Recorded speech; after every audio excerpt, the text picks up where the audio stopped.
I'll give an abstract of my paper in English, and if you really want to understand what I'm going to say, you have like 15 minutes to study Hebrew. It's okay. It's not such a hard language to learn.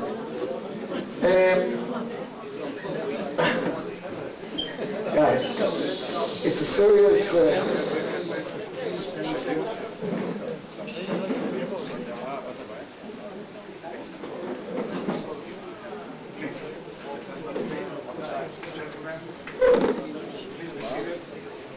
The slogan, or the title of this day, is Arab Terror Today. Roots, supporters, and how to defeat.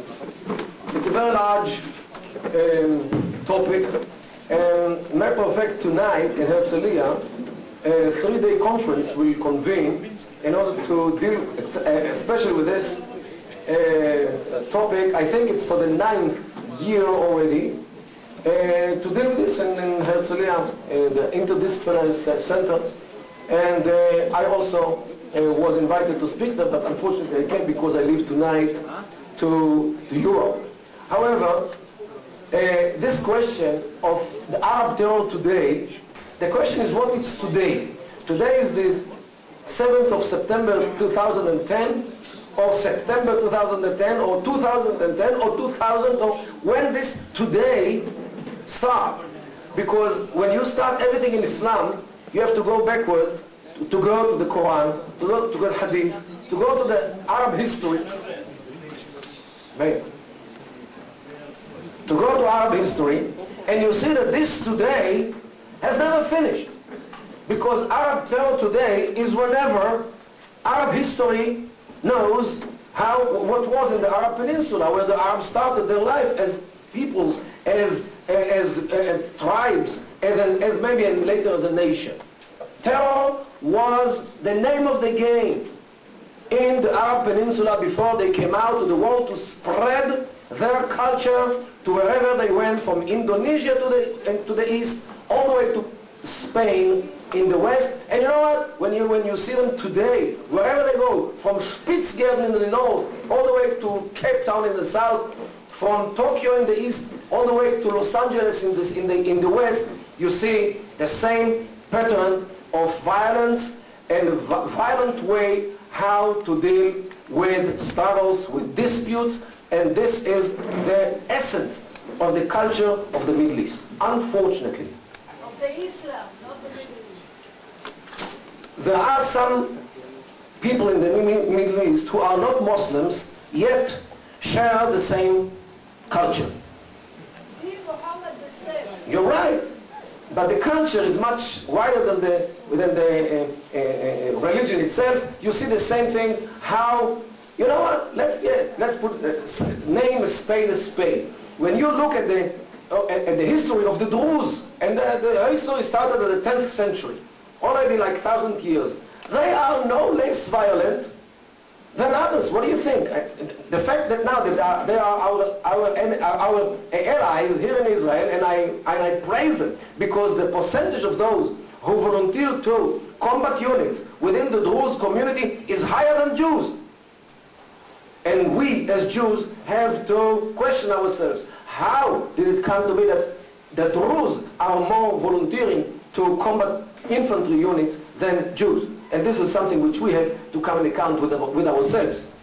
But leave this away. So, but there as part of the culture of the Middle East, yes, they are part of this as well, and they don't deny it. They don't deny it. Secondly, there are other religions in the Middle East, like Alawis, like Sabais, Mandays, all those, and Zoroastrians.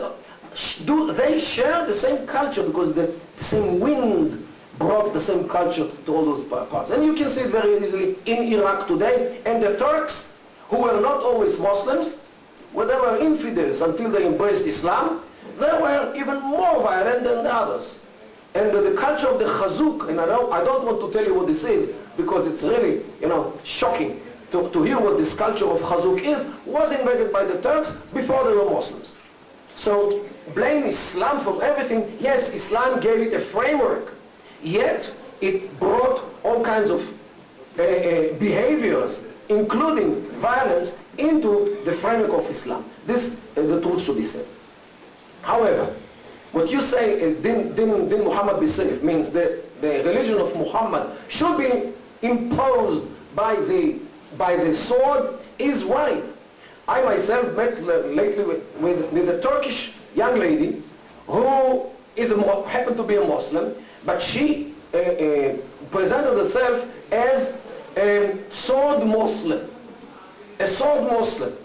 I said, what is this? So he says, she said that the father of her grandfather, she even knew him, was a Christian somewhere in the Balkans, somewhere in Albania. And the Turks came to him with a sword, put it on his shoulder, and asked him, are you converting to Islam or not? Now, his answer to this question would determine the continuity of the connection between his head and his shoulders. And he knew it very well because this is what he saw. So say, okay, I'm a Muslim. This is why she is a Muslim today. She mocks at Islam. She doesn't take it seriously. This is why she presents herself as sword Muslim. She couldn't care less about Islam. Okay, so this is the way.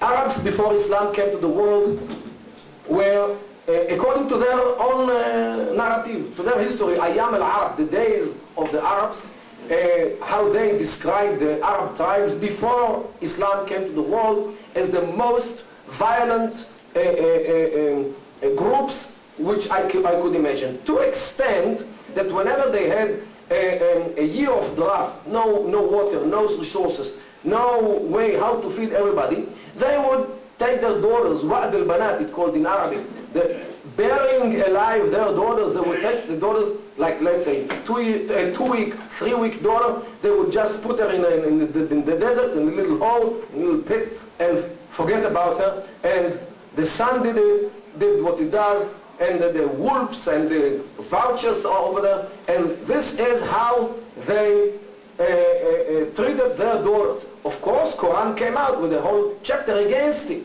because Muhammad didn't like this habit. But it was very well engraved into the culture of the Arab Peninsula before Islam. And they still do it today, because many interpret their habit to kill their daughters on the background of shame of the family, which they bring shame to the family because of their behavior, especially with boys, as a continuation of this habit to bury the daughters. Because one of the motivations to bury the daughters alive in those days was to prevent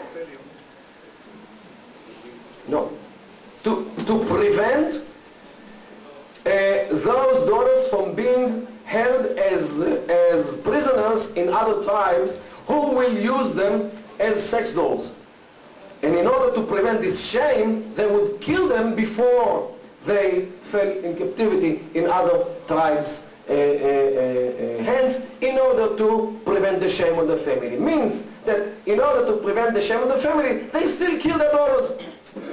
So this has a cultural connection between this. And many who, like shame killing, what we talk today, and it prevails also in Britain today within Islamic communities.